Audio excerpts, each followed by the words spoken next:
TV 24 news ವಾಹಿನಿಗೆ ಸ್ವಾಗತ. ಅಂಬೇಡ್ಕರ್ ಬೌದ್ಧ ಧರ್ಮ ದೀಕ್ಷೆ ಪಡೆದಾಗ ಆ ಜಾಗವನ್ನ ದೀಕ್ಷಾ ಭೂಮಿ ಮಾಡಿ ಅಭಿವೃದ್ಧಿ ಮಾಡಿತು ಬಿಜೆಪಿ.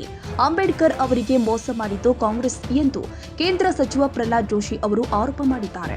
ಹುಬ್ಬಳ್ಳಿಯಲ್ಲಿ ಮಾತನಾಡಿ, ಪ್ರಿಯಾಂಕಾ ಖರ್ಗೆ ಅಧಿಕಾರ ಅಹಂಕಾರದಿಂದ ಮಾತನಾಡುತ್ತಾರೆ. ಅವರ ತಂದೆ ನಕಲಿ ಗಾಂಧಿ ಕುಟುಂಬದ ಸರ್ಕಾರದಲ್ಲಿ ಕ್ಯಾಬಿನೆಟ್ ನಲ್ಲಿದ್ರು. ಆದರೂ ಅಂಬೇಡ್ಕರ್ ಅವರಿಗೆ ಗೌರವ ಕೊಟ್ಟಿಲ್ಲ. ಅಂಬೇಡ್ಕರ್ ಅವರಿಗೆ ಗೌರವ ನೀಡುವ ಕಾರ್ಯ ಬಿಜೆಪಿ ಮಾಡ್ತಾ ಇದೆ. ಅಂಬೇಡ್ಕರ್ ನಿಪ್ಪಾಣಿಗೆ ಬಂದು 100 ವರ್ಷ ತುಂಬಿದ ಕಾರ್ಯಕ್ರಮ ಮಾಡದಿರುವ ಬಗ್ಗೆ ರಾಜ್ಯ ಸರ್ಕಾರ ಸ್ಪಷ್ಟನೆ ಕೊಡಲಿ. ಈ ಬಗ್ಗೆ ಸರ್ಕಾರ ದೇಶದ ಜನತೆ ಮುಂದೆ ಕ್ಷಮೆ ಕೇಳಬೇಕು ಎಂದಿದ್ದಾರೆ. ಡಾಕ್ಟರ್ ಬಾಬಾ ಸಾಹೇಬ್ ಅಂಬೇಡ್ಕರ್ ಸಂವಿಧಾನ ಸಭೆಗೆ ಬಂದಾಗ, ಕಾನ್ಸ್ಟಿಟ್ಯೂಯೆಂಟ್ ಅಸೆಂಬ್ಲಿಗೆ ಬಂದಾಗ, ಬರಬೇಕು ಅಂದಾಗ ಅವರನ್ನು ಸೋಲಿಸಿದರು. ಅವರು ಕೊನೆಗೆ ವೆಸ್ಟ್ ಬೆಂಗಾಲ್ದಿಂದ ನಮ್ಮ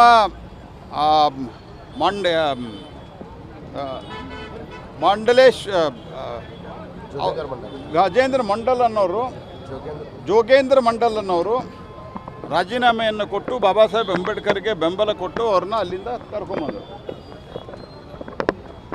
ಆದರೆ ಬಾಬಾ ಸಾಹೇಬ್ ಅಂಬೇಡ್ಕರ್ನ ಕಾನ್ಸ್ಟಿಟ್ಯೂಯೆಂಟ್ ಅಸೆಂಬ್ಲಿಯಿಂದ ಹೊರಗೆ ಹಾಕಬೇಕು ಅಂತ ಎಷ್ಟು ಹಠಕ್ಕೆ ಬಿದ್ದಿದ್ದು ಅಂದರೆ ಕಾಂಗ್ರೆಸ್ನವರು 1947ರಲ್ಲಿ ಏನು ಪಾರ್ಟಿಷನ್ ಆಗುವ ಸಂದರ್ಭ ಬಂತು, ಹಿಂದೂ ಬಾಹುಳ್ಯದ ಕ್ಷೇತ್ರಗಳನ್ನು ಪಾಕಿಸ್ತಾನಕ್ಕೆ ಬಿಟ್ಟುಕೊಟ್ಟು ಬಾಬಾ ಸಾಹೇಬ್ ಅಂಬೇಡ್ಕರ್ ಅವರು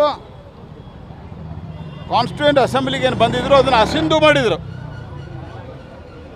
ಆನಂತರ ಅದನ್ನು ಪಾರ್ಟಿಷನ್ದಾಗ ಅದನ್ನು ಬಿಟ್ಟುಕೊಟ್ರು. ಆನಂತರ MR ಜೈಕರ್ ಅನ್ನೋರು ಅವರನ್ನು ಮಹಾರಾಷ್ಟ್ರದಿಂದ ಆರಿಸಿಕೊಂಡು ಹೋದ ನಂತರ ಅವರು ಕಾನ್ಸ್ಟಿಟ್ಯೂಯೆಂಟ್ ಅಸೆಂಬ್ಲಿಗೆ ಹೋದರು. ಅದಾದ ನಂತರ ಅವರು 2 ಸರ್ತೆ ಸ್ಪರ್ಧೆ ಮಾಡಿದರು. 52 ಮತ್ತು 54ರಲ್ಲಿ ನೆಹರು ಅವರು 2 ಬಾರಿ ಅವರ ಕ್ಷೇತ್ರಕ್ಕೆ ಹೋಗಿ ಕಾಂಗ್ರೆಸ್ ಪಾರ್ಟಿಯಿಂದ ಮತ್ತು ಕಮ್ಯುನಿಸ್ಟ್ ಪಾರ್ಟಿಯಿಂದ ಶ್ರೀಪಾದ್ ಅಮೃತ್ ಡಾಂಗೆ ಮತ್ತು SK ಪಾಟೀಲ್ ಇವರು ಸೇರಿ ನೆಹರು ಅವರ ಮಾರ್ಗದರ್ಶನದಾಗ ಅವ್ರನ್ನ ಸೋಲಿಸಿದ್ರು.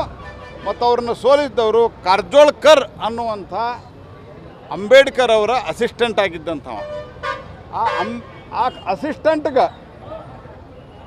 MP ಆದದ್ದು ಅವ್ರದ್ದೊಂದು ಸಾಧನೆ ಅಷ್ಟೇ. ಬಿಟ್ಟರೆ ಅವರಿಗೆ ಪದ್ಮವಿಭೂಷಣ ಕೊಟ್ಟರು.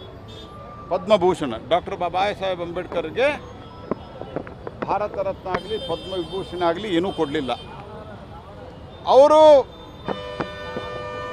ಅವರ ದೇಹಾಂತವಾದಾಗ ಡೆಲ್ಲಿಯಿಂದ ಮುಂಬೈಗೆ ಅವರ ಪಾರ್ಥಿವ ಶರೀರವನ್ನೇನು ಸಾಗಿಸಬೇಕಾಗಿತ್ತು, ಅದಕ್ಕೆ ವಿಮಾನ ಕೊಡಲಿಲ್ಲ. ಮತ್ತು ಕೊನೆಗೆ ಒಂದು ವಿಮಾನದಲ್ಲಿ ಏನು ತೆಗೆದುಕೊಂಡು ಹೋದರು, ಅದರ ಬಿಲ್ಲು ಅವರ ಶ್ರೀಮತಿಯವರಿಗೆ ಆ ಬಿಲ್ಲನ್ನು ಕೊಟ್ಟು ಇದನ್ನು ಪಾವತಿ ಮಾಡಬೇಕಂತ ಹೇಳಿದರು. ಡೆಲ್ಲಿಯಲ್ಲಿ ಜಾಗ ಕೊಡಲಿಲ್ಲ.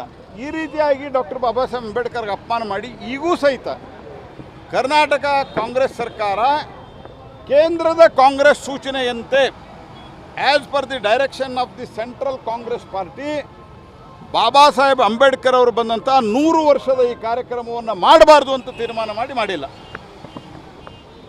ಇದು ನಕಲಿ ಗಾಂಧಿಗಳ ಒಂದು ಷಡ್ಯಂತ್ರ ಆಗಿದೆ. ಯಾಕಂದ್ರೆ ಬಾಬಾ ಸಾಹೇಬ್ ಅಂಬೇಡ್ಕರ್ ಅವರು ಬಂದಿರುವಂಥದ್ದನ್ನು ಕಾರ್ಯಕ್ರಮವನ್ನಾಗಿ ಮಾಡಿದರೆ ಮತ್ತು ಇವೆಲ್ಲ ಚರ್ಚೆಗೆ ಬರ್ತಾವೆ. ಬಾಬಾ ಸಾಹೇಬ್ ಅಂಬೇಡ್ಕರ್ಗೆ ಯಾವ ರೀತಿ ಅಪಮಾನವನ್ನು ಕಾಂಗ್ರೆಸ್ ಪಾರ್ಟಿ ಮಾಡ್ತೀವಿ ಅನ್ನೋಂಥದ್ದನ್ನು ಇದನ್ನು ಮುಚ್ಚಾಕಬೇಕು. ಬಾಬಾ ಸಾಹೇಬ್ ಅಂಬೇಡ್ಕರ್ನ ಆದಷ್ಟು ಅವರ ಇತಿಹಾಸ ಜನಕ್ಕೆ ಗೊತ್ತಾಗಬಾರ್ದು, ಅವ್ರ ಪ್ರತಿಭೆ ಗೊತ್ತಾಗಬಾರ್ದು, ಅವ್ರ ಹೋರಾಟ ಗೊತ್ತಾಗಬಾರ್ದು ಅಂಥೇಳಿ ಕೇಂದ್ರ ಕಾಂಗ್ರೆಸ್ಸಿನ ಸೂಚನೆಯಂತೆ ಇವತ್ತು ಡಾಕ್ಟರ್ ಬಾಬಾ ಸಾಹೇಬ್ ಅಂಬೇಡ್ಕರ್ ಅವರು ಬಂದಂಥ 100 ವರ್ಷದ ಈ ಸಂದರ್ಭದಲ್ಲಿ ಕರ್ನಾಟಕದ ನಿಪ್ಪಾಣಿಗೆ ಬಂದಂಥ ಅಲ್ಲಿಯೂ ಕೂಡ ಅವರೊಂದು ದಲಿತೋದ್ಧಾರಕದ ಒಂದು ಕಾರ್ಯಕ್ರಮವನ್ನು ಮಾಡಿದರು. ಕನ್ನಡಿಗರ ಮೆಚ್ಚಿನ ನಿಮ್ಮ ಟಿವಿ 24 ಕನ್ನಡ ನ್ಯೂಸ್ ವಾಹಿನಿ ಇದೀಗ ಟಿವಿಯಲ್ಲಿ ಲಭ್ಯ. ಕರ್ನಾಟಕ ಮತ್ತು ದೇಶ ವಿದೇಶದ 360 ಡಿಗ್ರಿ ಸುದ್ದಿ ಹಾಗೂ ಉತ್ತರ ಕರ್ನಾಟಕ, ಬೆಳಗಾವಿ, ಬಾಗಲಕೋಟೆ, ಧಾರವಾಡ, ಹಾವೇರಿ, ಗದಗ, ಬಿಜಾಪುರ ಜಿಲ್ಲೆಯ ಕ್ಷಣ ಕ್ಷಣದ ವಿವರವನ್ನ ಪಡೆಯುವುದಕ್ಕೆ ಟಿವಿ 24 ಕನ್ನಡ ನ್ಯೂಸ್ ವಾಹಿನಿಯನ್ನ ಲೈಕ್ ಮಾಡಿ, ವಿಡಿಯೋಗಳನ್ನ ಶೇರ್ ಮಾಡಿ, ಕಮೆಂಟ್ ಮಾಡುವ ಮೂಲಕ ನಮ್ಮ ವಾಹಿನಿಗೆ ಸಹಕಾರ ನೀಡಿ ಮತ್ತು ಚಾನೆಲ್ ಅನ್ನ ಸಬ್ಸ್ಕ್ರೈಬ್ ಮಾಡಿ. Thank you.